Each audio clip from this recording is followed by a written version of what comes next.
নমস্কার, 7 নিউজ নেটওয়ার্কে আপনাদের স্বাগত।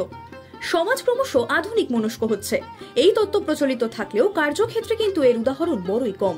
এবার সেই উদাহরণের তালিকায় যোগ হলো আমরা পদাতিক সংগঠনের নাম, কারণ এই সংগঠনটি সম্প্রতি সোনাগাছির যৌনকর্মীদের সন্তানদের জন্য চালু করলো একটি ফুটবল প্রশিক্ষণ ও শরীরচর্চার কেন্দ্র। এদিন সোনাগাছির উল্টো দিকে দর্জিপাড়া পার্কে আয়োজিত হলো এই কেন্দ্রের উদ্বোধনী অনুষ্ঠান। সূত্রে খবর, করোনা অতিমারির আগেও সক্রিয় ছিল এই সংগঠন, তবে কোভিডের পর ছন্দ হারায় সংগঠনটি।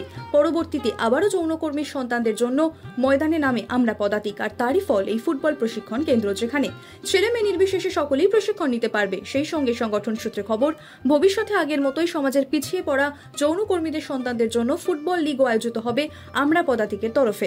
প্রায় দুদিন ধরে চলা বৃষ্টিতে জলমগ্ন Naihati east sub inspector of school পরিদর্শকের অফিস। এই অফিসের গোডাউনে 73টি প্রাইমারি স্কুল ও 29টি হাই স্কুলের বই খাতা মজুদ থাকে। সেই গোডাউনে জলের মধ্যে ভাসছে লক্ষ লক্ষ টাকার খাতা বই। এখানেই শেষ নয়, জলের মধ্যে কিলবিল করছে বিছে, পোকামাকড় সহ বিষধর সাপ। ভয়ে ভেতরে ঢুকতে ভয় পাচ্ছেন এই গুরুত্বপূর্ণ দপ্তরে কর্মরত 12 জন কর্মী। কর্মচারীদের অভিযোগ, প্রতি বছর বর্ষা এলেই জল ঢুকে এই অবস্থা হয় গোডাউনের। নষ্ট হয় অনেক টাকার বই খাতা, এমনকি কম্পিউটারের সরঞ্জাম। ঊর্ধ্বতন কর্তৃপক্ষকে বিষয়টি জানিয়েও কোনো লাভ হয়নি। হাওয়া অফিসের পর্যবেক্ষণ অনুযায়ী নিম্নচাপের জেরে দক্ষিণবঙ্গের বিভিন্ন জায়গায় বৃষ্টির পরিমাণ রেকর্ড ভেঙেছে দমদম। গত 24 ঘন্টায় 100 মিলিমিটার বৃষ্টি হয়েছে দমদমে, এমনটাই হাওয়া অফিস সূত্রে খবর। চারিদিকে জল থই থই অবস্থা, জলমগ্ন বিমানবন্দর। রানওয়েতে জল না জমলেও তবে পার্কিং বিতে জল জমে রয়েছে, আর সেই ছবি আপনারা দেখছেন। এখনো পর্যন্ত স্বাভাবিক সময় বিমান ওঠা নামা করছে বলে খবর। আবহাওয়ার জন্য এখনো পর্যন্ত পরিষেবা ব্যাহত হওয়ার কোনো খবর নেই। হাওয়া অফিসের পূর্বাভাস অনুযায়ী গভীর নিম্নচাপে পরিণত হয়েছে গাঙ্গেয় পশ্চিমবঙ্গের উপর ঘনীভূত নিম্নচাপ। অন্যদিকে একটি সক্রিয় মৌসুমী অক্ষরেখা বাঁকুড়া এবং ক্যানিং এর ওপর দিয়ে বঙ্গোপসাগর পর্যন্ত বিস্তৃত। পূর্ব পশ্চিম অক্ষরেখা রাজস্থান থেকে অসম পর্যন্ত, যা বাংলার উপর দিয়ে গিয়েছে। ত্রিফলায় দক্ষিণবঙ্গের পাশাপাশি লাগাতার বৃষ্টি চলছে উত্তরবঙ্গের জেলাগুলিতে। ইতিমধ্যেই পাহাড়ের সব নদীর জলস্তর বিপদসীমা পার। টানা ভারী বর্ষণে আসানসোল দুর্গাপুর এলাকা জলবন্দী। দুর্গাপুর ব্যারেজের জলস্তর বাড়তে থাকায় বাঁধের স্বাস্থ্যের কথা মাথায় রেখে দুর্গাপুর ব্যারেজ থেকে ছাড়া হলো 69,825 কিউসেক জল। এর ফলে সমতলের বিভিন্ন নদীর জলস্তর বৃদ্ধি পেতে পারে এবং যার জেরে প্লাবিত হতে পারে বিস্তীর্ণ অঞ্চল।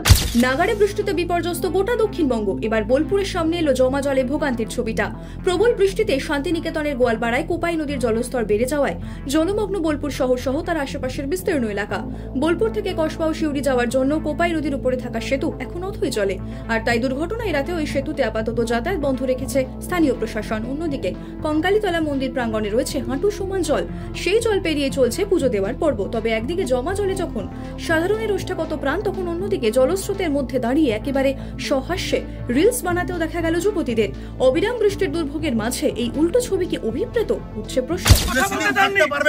আপনার আয়ু 7-8 দিন 10 দিন। আমি আপনাকে বলছি যে বিড অফিসার আমি জানি ফরেস্টের কি কাজ হয়, কত বড় দুর্নীতি আমরা সব জানি।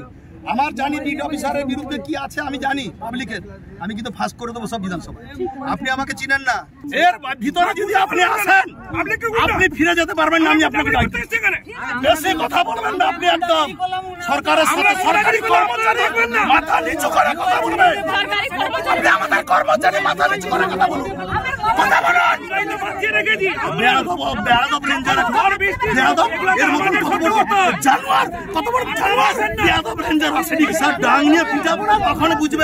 এবার স্কুলের দিদিমণি হলেন দিদি নম্বর 1 খ্যাত অভিনেত্রী তথা হুগলির লোকসভা কেন্দ্রের সদ্য নির্বাচিত সাংসদ রচনা বন্দ্যোপাধ্যায়।